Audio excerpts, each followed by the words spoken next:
Bismillahirrahmanirrahim. Assalamualaikum warahmatullahi wabarakatuh. Perkenalkan, nama saya Siti Saidah dari jurusan Pendidikan Bahasa Arab YIN Syekh Nurjati Cirebon.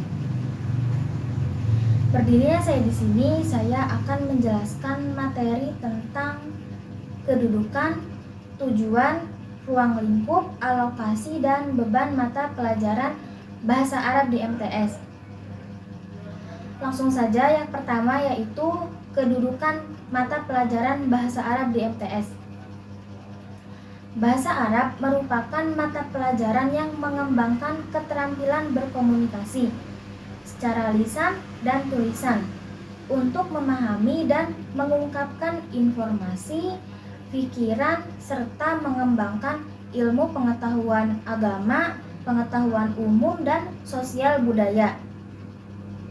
Pelajaran bahasa Arab yang diajarkan di madrasah atau di tingkat menengah yang ada di Indonesia berfungsi sebagai bahasa agama dan ilmu pengetahuan, di samping juga sebagai alat untuk komunikasi.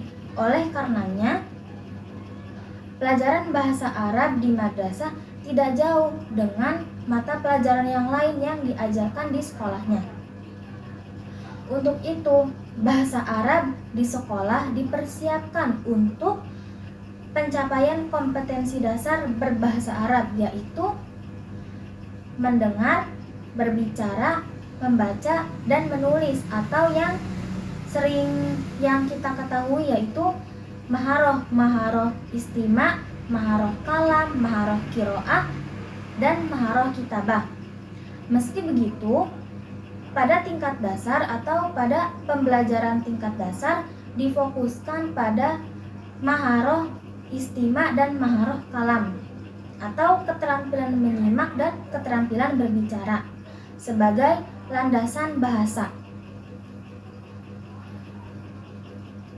Dan pada tingkat menengah, 4 kemahiran tersebut itu diajarkan secara seimbang. Adapun pada pembelajaran tingkat lanjut difokuskan pada kemahiran membaca dan kemahiran menulis.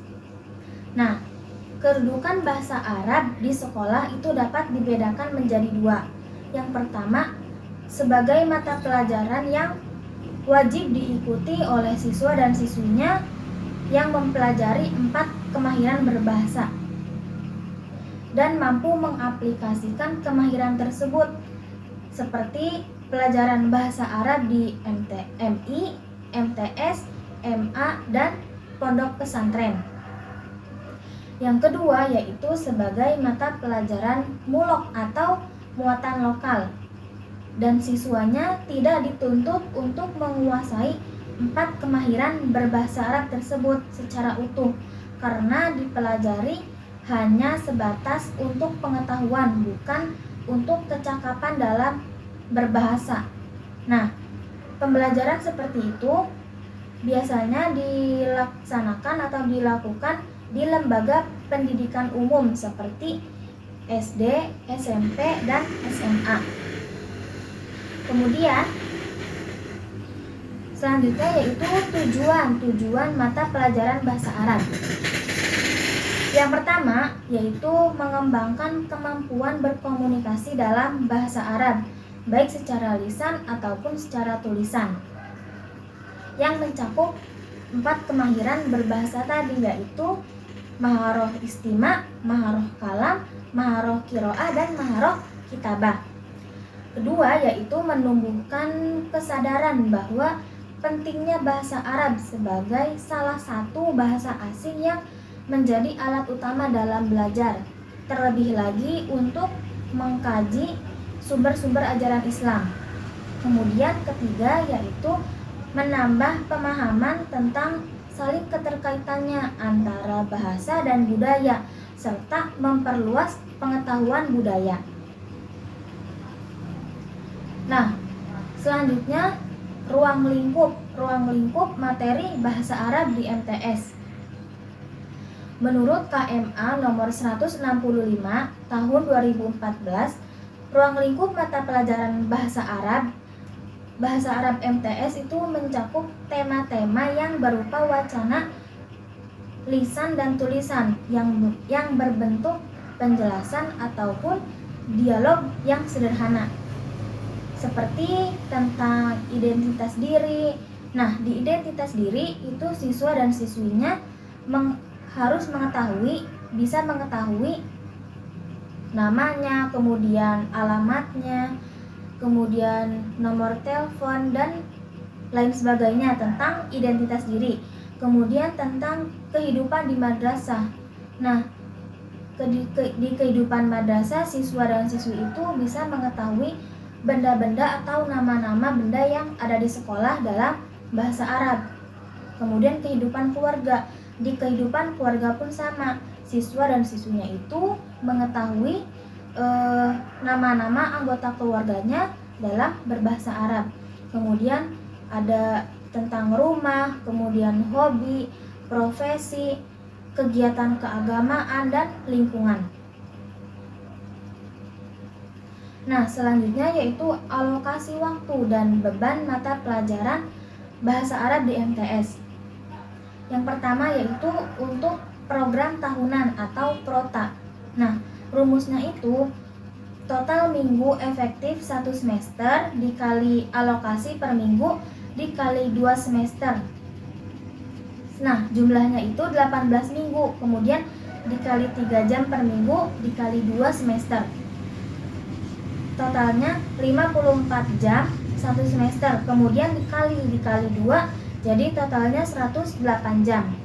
Nah, total keseluruhan alokasi program tahunan itu 108 jam pelajaran atau jam untuk tatap muka. Kemudian untuk alokasi waktu program semester. Nah, rumusnya itu total minggu efektif 1 semester dikalikan dengan total alokasi per minggu. Nah, lalu hasilnya itu 18 minggu dikali 3 jam per minggu.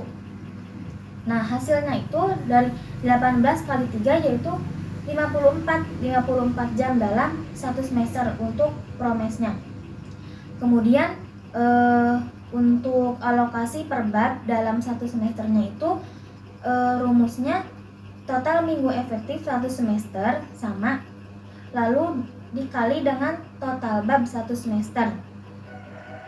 Nah, hasilnya itu 18 minggu dibagi 3 bab per 1 semesternya.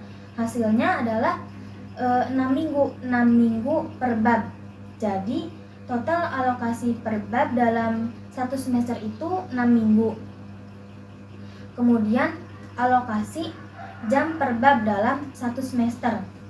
Rumusnya itu total alokasi atau bab, kemudian dikali 3 jam atau per minggu, lalu